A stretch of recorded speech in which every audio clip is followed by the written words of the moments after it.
So there is this guy who hates PC gaming because he himself is too stupid to understand it. Gaming, like I've chosen PC gaming, but it is like a world of pain. It is just, if you are not a troubleshooter, if you do not know computer science, like, don't be a PC gamer.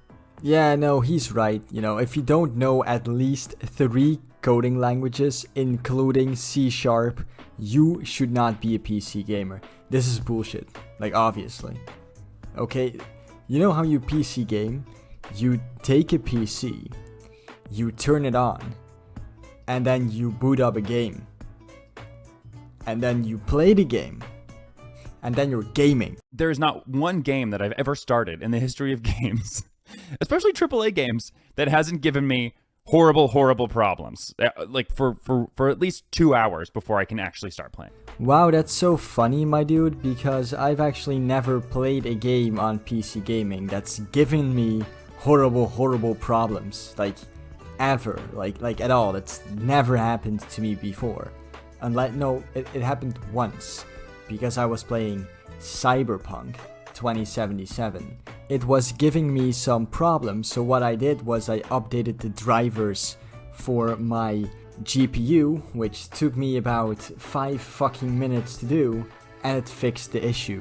Besides that, I've only had like old games like Rome Total War and Fallout New Vegas, which are very old games that are known for crashing a lot, crash on me like maybe 10 times in total, but that's not really a problem either.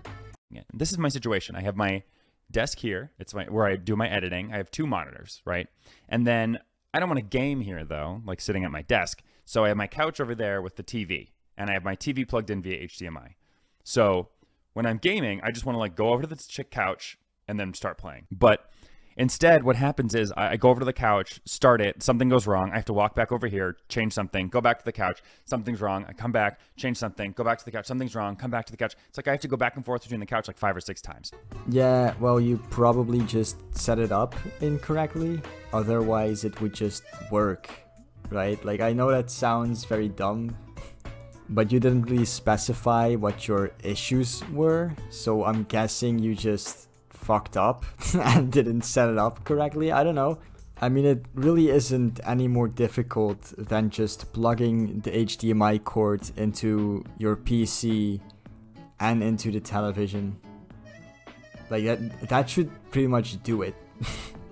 Like, ideally, this is how it would work. Like, Microsoft, listen to me.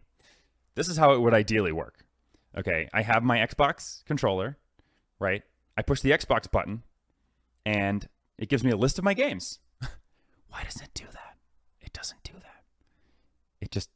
It does everything else. It doesn't give you a list of your games. So I want to press the Xbox button, it gives me a list of my games, and then I click on the game I want to play, and then the next prompt that I want, which monitor do you want to play on? I'll tap the monitor. Then the next prompt should be, which audio device do you want?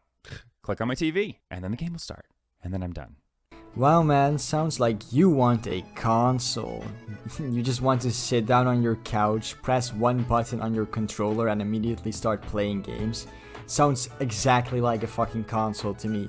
Not that a PC is that much more difficult, because I'm going to tell you exactly how you should play games on your television with a PC. It's not that difficult. Now, I do have to say that I've never tried to play games on a television with my PC, but this is just how I imagine you're supposed to do it, right? Like, what I think you're supposed to do is open Steam in big picture mode, which is the mode specifically made to make it easy to navigate Steam with a controller. Then pull up Steam on your television, sit down on the couch, and boot up a game, and play it. That is how it should work, I feel like. I mean, it doesn't seem too complicated. But instead what happens is, like, I'll open up Steam, I'll drag it to my third monitor, to my TV, I'll drag it over to the TV, I'll go over to the couch, I'll push play, and then it'll play here. Yeah, and then you go back to the PC and then pull it up on the television. Oh, what a difficult task that is to complete, especially when your couch is right next to your fucking desk. Oh shit, what a What a horrible thing. I can't believe you put up with this every single day, having to walk from your couch to your desk, which is like 2 meters next to it. Very hard thing to do. And I'll be like, fuck, great. And then I learned that there's a shortcut, Windows Shift left or right, that'll move it to the different display.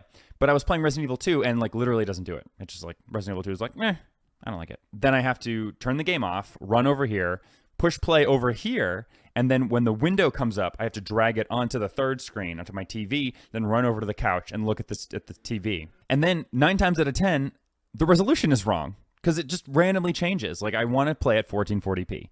I'm just playing at 1440p right now, okay? And I just want to play at 1440p, but like I go over there and it's at like 1366 by 285. Yeah, and then you go in the settings of the game and fucking change it. It takes like 2 goddamn seconds. Like, you realize that the game resolution adjusts itself automatically based on what monitor or television it's playing on, right? And you realize that you can manually change it again by simply going in the game's settings and changing it. This takes literally less than 10 seconds to do. You know, you're like, who plays it at this resolution? You know, like, give me 480p, 720p, 1080p, 2160p, and 1440p. And then the rest of them can be in some advanced menu. But like, on Resident Evil 2, especially, you're like clicking through them, and every time you click through them, it like changes the resolution live and in like right in front of you. Yes, of course it immediately changes the resolution once you select another resolution. Like, fucking duh. And also, what do you mean all the other options should be in like some special advanced menu? What, like, oh no, I wish I didn't have all these choices. I wish I was on console so that the console manufacturer and the game designer made choices for me. I don't like being able to change the resolution. Like, what the fuck? Why are you complaining about having too many options on how to play your game? Like, if you don't want options, get a fucking console. And if you have far to go to get to your resolution, that's like pain in the ass. So I'm back on the couch, and then I play the game. I start the game again. It's on the right screen, but now I have the wrong audio. The audio's playing over here, and then I have to run back over here, change the audio, go back to the couch, push play again, and then I'm like, okay, I want to record this, and I have to use NVIDIA Shadow Play. I think that's what it's called still, but NVIDIA's like overlay. I have to use it. And so I'll be on the couch and I'll start the overlay, and then it'll be again on this monitor. Like, the game is playing on that TV. I have literally never heard of NVIDIA overlay before, but I feel like this guy just makes this shit so much more difficult than it has to be. And he also makes having to go to his computer to change settings sound like it's an incredibly difficult task, which it isn't. You just go to your computer and click a few buttons, and then it works. Like he says, he literally just walks to his computer, selects correct audio device, and it works. But that's too much. That's too much. And I don't know how NVIDIA overlay works, but most recording systems, you literally just select the monitor you want to record and then start recording. Or you start recording and then select. It's not that difficult. I can't wrap my head around this guy's retardation. Because everything he's complaining about is like the easiest fucking shit to do. Like ever. Like, my little fucking sister could figure out how to do all of this shit, but he can't wrap his head around it. And it opens up over here. Makes no sense. So then I'll stop doing that. Also, it like freezes the game sometimes. It's like, I don't get it. So I'll stop the game again, and then I have to come back over here, and then I have to go to display settings, and I have to check off, like, make that monitor to my main display, the TV. And then I can go back over there, and then when I do NVIDIA, like, then it works. Hey, I have like a radical idea for you, dude. Like, this is like some insane shit, but how about next time you sit down at your PC, make sure that everything works correctly from your PC, and then walk over to the couch instead of constantly walking over to the couch, walking back to the PC to fix something, walking back over to the couch, walking back to the PC to fix something.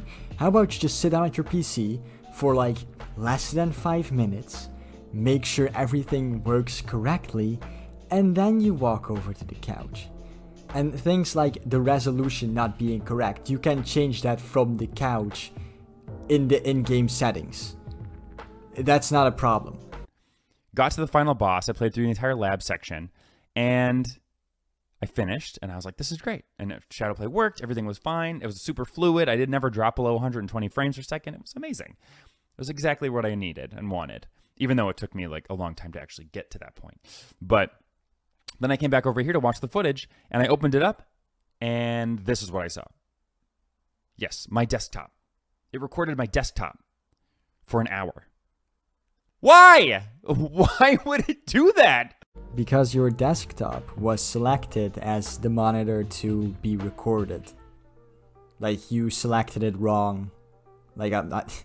That's pretty much this how you can sum up all of your problems. You did it incorrectly. You did it wrong, and it's not the PC's fault. It's not the PC's fault that you cannot play the game on the correct monitor. It's not the PC's fault that you are annoyed that it doesn't immediately start playing on the correct audio device without you telling which audio device you want it to be playing audio through. Like, it doesn't do that shit automatically. It can't read your mind and know what you want it to record and what you want it to play audio through. You have to manually tell it what to do. It's not a fucking console that just does shit one way and one way only. But anyway, you guys, this is the end of the video, because I really do not feel like listening to this man for another second complaining about problems that he himself causes. So yeah, if you liked the video, please like and subscribe. Let's hit 5K before the end of the year, and goodbye.